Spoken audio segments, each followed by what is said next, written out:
प्रिय विद्यार्थियों, आज हम देखेंगे निष्ठा मूर्ति कस्तूरबा पाठ से ये गद्यखंड और उस पर आधारित प्रश्न। तो गद्यावतरण संबंधी प्रश्नों में ये गद्यखंड भी आपकी पाठ्य पुस्तक में सबसे पहले दिया हुआ है, महत्वपूर्ण है, देख लें। उपयुक्त गद्यांश का संदर्भ लिखिए। तो गद्यांश क्या है, पहले गद्यांश पढ़ देते हैं। महात्मा गांधी जैसे महान पुरुष की सधर्मचारिणी के तौर पर पूज्य कस्तूरबा के बारे में राष्ट्र का आदर मालूम होना स्वाभाविक है। राष्ट्र ने महात्मा जी को बापू जी के नाम से राष्ट्रपिता के स्थान पर कायम किया ही है, इसलिए कस्तूरबा भी बा के एकाक्षरी नाम से राष्ट्रमाता बन सकी हैं। किंतु सिर्फ महात्मा जी के साथ के संबंध के कारण ही नहीं, बल्कि अपने आंतरिक सद्गुणों के और निष्ठा के कारण भी कस्तूरबा राष्ट्रमाता बन पाई हैं। चाहे दक्षिणी अफ्रीका में हो या हिंदुस्तान में, सरकार के खिलाफ लड़ाई के समय जब जब चारित्र का तेज प्रकट करने का मौका आया, कस्तूरबा हमेशा इस दिव्य कसौटी से सफलतापूर्वक पार हुई हैं।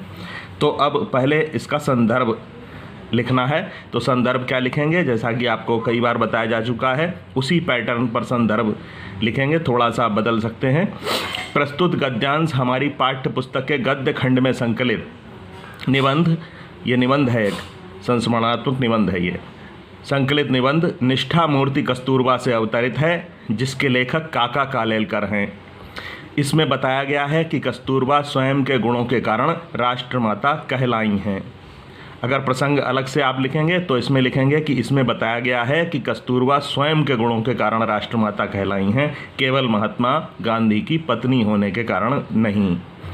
अब रेखांकित अंश की व्याख्या देखिए क्या है। तो ये रेखांकित अंश है, किंतु सिर्फ महात्मा जी के साथ संबंध के कारण ही नहीं, बल्कि अपने आंतरिक सद्गुणों और निष्ठा के कारण भी कस्तूरबा राष्ट्रमाता बन पाई हैं।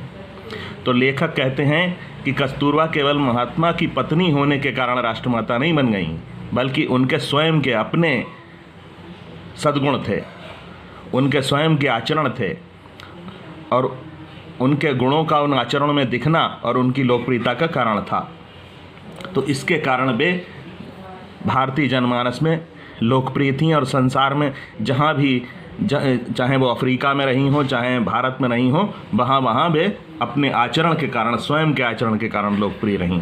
वे बोलने में बहुत कुशल नहीं थीं, जैसा कि बताया गया है पाठ में कि शब्द और कृति दो शक्तियाँ होती हैं, लेकिन कस्तूरबा ने कृति पर अधिक ध्यान दिया, यानी उन्होंने अपने भाषण पर नहीं, अपने आचरण पर अधिक ध्यान दिया, और वही उनकी लोकप्रियता का कारण था। वे जहाँ भी रहीं, उन्होंने अपनी राष्ट्रभक्ति तथा आदर्श धर्मपरायण स्त्री और आदर्श पत्नी होना सिद्ध किया।